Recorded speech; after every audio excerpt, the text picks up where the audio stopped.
नमस्कार सभी को। कैसे हो आप सब? आप सब अच्छे होंगे, मैं उम्मीद करती हूँ। देखो, मैं आज आपको उपसर्ग का टॉपिक करवा देती हूँ। कौन सा टॉपिक पढ़ेंगे आज हम? उपसर्ग। क्या पढ़ेंगे? उपसर्ग। देखो जी, उपसर्ग होता क्या है? उपसर्ग का अर्थ होता है उप का मतलब होता है पास, निकट या समीप। ठीक है, उप का मतलब क्या होता है? पास, निकट या समीप। और जो सर्ग है ना, इसका मतलब होता है सृष्टि करना। सृष्टि करना अर्थात रचना करना। रचना करना। ठीक है, उपसर्ग का अर्थ पता चल गया। उपसर्ग का मतलब पास में, निकट में या समीप, और सर्ग का मतलब होता है सृष्टि करना या रचना करना। इसका पूरे में अर्थ हो गया कि शब्द के पास में रहकर कोई नए शब्द की रचना करना। जैसे मैंने लिखा जय, जय, जय। इनके सामने मैंने शब्द, ये क्या हमारा मूल शब्द हो गया जय। ठीक है, इसके सामने मैंने लगाया ए लिख दिया तो क्या बन गया? अजय। परा लिख दिया तो क्या बन गया? पराजय। वी लिख दिया तो क्या बन गया? विजय। ये क्या लगा दिए मैंने इनके सामने? उपसर्ग लगा दिए। ठीक है, तो उपसर्ग वे शब्द होते हैं जो मूल शब्द में लगकर उनके अर्थ में परिवर्तन कर देते हैं, उनके अर्थ में बदलाव कर देते हैं। ठीक है, देखो अब आगे उपसर्ग की परिभाषा। उपसर्ग की परिभाषा। उपसर्ग की परिभाषा क्या होती है कि वे शब्दांश, वे शब्दांश। शब्दांश क्या होता है?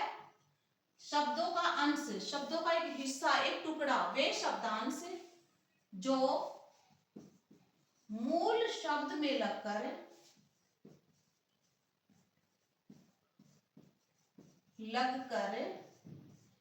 उसके अर्थ में परिवर्तन कर दे।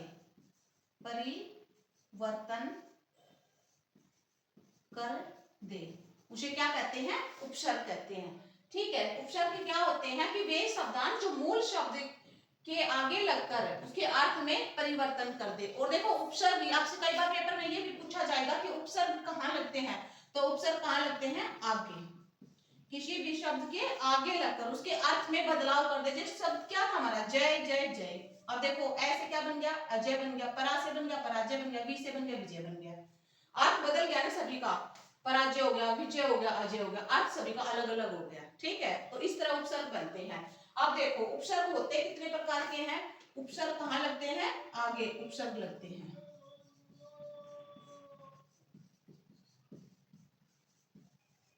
ठीक है, अब देखो उपसर्ग होते कितने प्रकार के हैं? उपसर्ग तीन प्रकार के होते हैं। तीन प्रकार के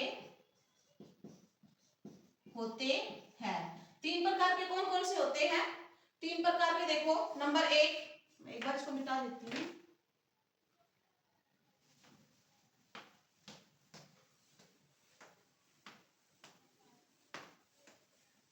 तीन प्रकार के उपसर्ग देखो कौन कौन से होते हैं। नंबर एक होता है संस्कृत के उपसर्ग। किसके? संस्कृत के, जो हमारे हिंदी में प्रयुक्त होते हैं। और ये जो उपसर्ग होते हैं इनको तत्सम शब्द भी कहते हैं। तत्सम, तत्सम शब्द भी कहते हैं। जो संस्कृत के उपसर्ग होते हैं उन्हें क्या कहते हैं? तत्सम शब्द कहते हैं। और हाँ, एक बात और जरूरी नोट करो, उपसर्ग जो है ना इनको अव्यय भी कहते हैं। क्या कहते हैं? अव्यय। आपसे पेपर में ये भी पूछ लिया जाएगा कि इनमें कौन सा अव्यय लगा है, तो भी आपको पता होना चाहिए कि उपसर्ग को ही अव्यय कहते हैं। ठीक है, देखो आगे, नंबर एक संस्कृत के हो गए। नंबर दो है हिंदी के, हिंदी के उपसर्ग। और नंबर तीन जो होते हैं ना, ये उर्दू, अरबी, फारसी के। उर्दू, अरबी और फारसी के। और इसमें होते हैं उर्दू, अरबी, फारसी, और इसमें प्लस में होते हैं अंग्रेजी के। इनको विदेशी भी बोलते हैं। ये जो है, ये जो उपसर्ग है, इनको विदेशी भी कहते हैं, विदेशी उपसर्ग, विदेशी उपसर्ग। ठीक है। अब देखो संस्कृत के जो उपसर्ग होते हैं ना, संस्कृत के उपसर्ग होते हैं 22। कितने होते हैं संस्कृत के उपसर्ग? 22 होते हैं। ठीक है। और हिंदी के जो उपसर्ग होते हैं ना, वो होते हैं 13 होते हैं। कितने होते हैं? 13 होते हैं। और जो उर्दू, अरबी, फारसी, इनके जो उपसर्ग होते हैं, ये होते हैं 19। और ये जो अंग्रेजी के जो उपसर्ग होते हैं, ये होते हैं 7। ये टोटल हमारे होते हैं उपसर्ग। और अब मैं आपको बता रही हूँ कि कहाँ से उपसर्ग आते हैं। अब देखो ये तो बहुत सारे हो गए, 22 ये हो गए, 13 ये हो गए, 17 ये हो गए, 7 ये हो गए, कितने याद करेगा बच्चा? ठीक है। तो जो पेपर में आते हैं, जो इंपोर्टेंट उपसर्ग होते हैं ना, वो ज्यादा संस्कृत के होते हैं। यही उपसर्ग आपको पेपरों में देखने को मिलते हैं ज्यादातर। ठीक है। तो देखो मैं आपको संस्कृत के सारे उपसर्ग करवा देती हूँ। संस्कृत के जो उपसर्ग है वो करवा रही हूँ मैं पहले आपको। संस्कृत के उपसर्ग, संस्कृत के उपसर्ग कौन कौन से होते हैं? 22 होते हैं। मैं 22 के आपके नाम लिखवा देती हूँ। संस्कृत के कितने उपसर्ग होते हैं? 22। उनके 22 के मैं आपको नाम लिखवा देती हूँ। और ज्यादातर पेपरों में ये इन्हीं में से आ जाएगा। ठीक है। और ये ज्यादा उपसर्ग है, ये आपको याद करने की जरूरत नहीं है। पेपर में कहां से आएगा? जो आपके संस्कृत के 22 उपसर्ग है, इन्हीं में से आ जाएगा। देखो नंबर 1 प्र, प्रा, प्रा, अप, सम, अनु, आव,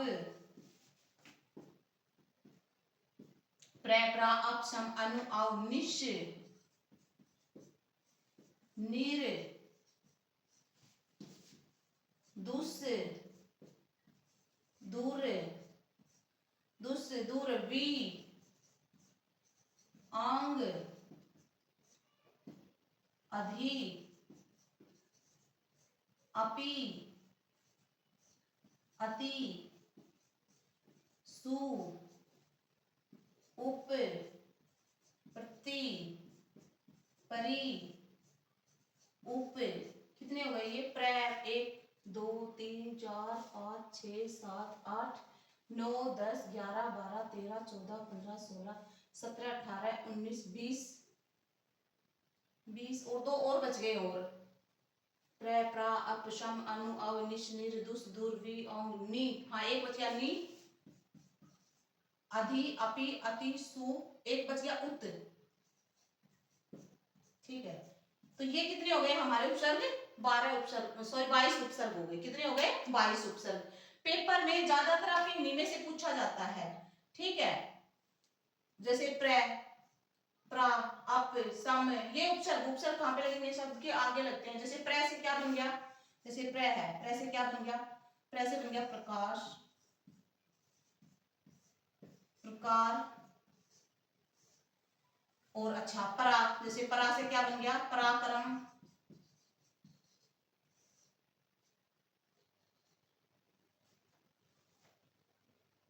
परा से क्या बन गया? पराक्रम, पराश्रित,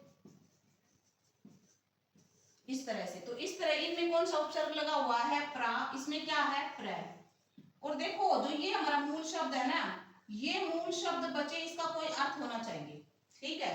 अगर इसका हम इसको अलग करते हैं उपसर्ग को, और इस शब्द का कोई अर्थ नहीं निकल रहा, तो इसका मतलब आपने उपसर्ग को गलत अलग किया है।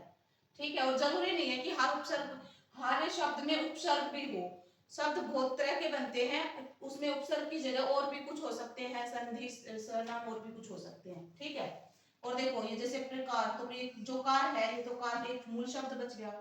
इसमें क्या बनेगा? प्राश्रित में, इसमें आश्रित बन जाएगा। ठीक है। इसमें पराक्रम में क्रम बन जाएगा। तो मूल शब्द हमारा बचना चाहिए। ठीक है। जो भी हम उपसर्ग करते हैं उसमें क्या बचना चाहिए? मूल शब्द बचना चाहिए। और आप ये वाले उपसर्ग कर लो, इन्हीं में से आपके ज्यादातर पेपर में आ जाएगा। ठीक है। ज्यादातर जो पेपरों में, जो कॉम्पिटिटिव एग्जाम्स जो होते हैं, उनमें जो उपसर्ग पूछे जाते हैं वो इन्हीं में से ज्यादा पूछे जाते हैं, संस्कृत वाले उपसर्ग में से ही। तो आपको सबसे पहले तो ये पता होना चाहिए कि उपसर्ग, ये वाला शब्द जो है वो उपसर्ग है या नहीं है। तो आप एक 2-4 बार इनको रिवाइज करोगे ना, तो ये आपको याद हो जाएंगे। जैसे प्र, प्रा, अप, शम, अनु, अव, निश, निर, दुस, दूर, वी, औंग नी आदि आपी अति सु उप प्रतिप्री उप नी उत, तो ये जो शब्द है ये सब क्या होते हैं, उपसर्ग होते हैं। तो इन्हीं से ज्यादातर पेपर में पूछा जाता है। ठीक है, तो आप इस तरह उपसर्ग कर लेना। धन्यवाद आपका बहुत बहुत, और वीडियो को लाइक करें, कमेंट्स करें, सब्सक्राइब करें चैनल को। धन्यवाद।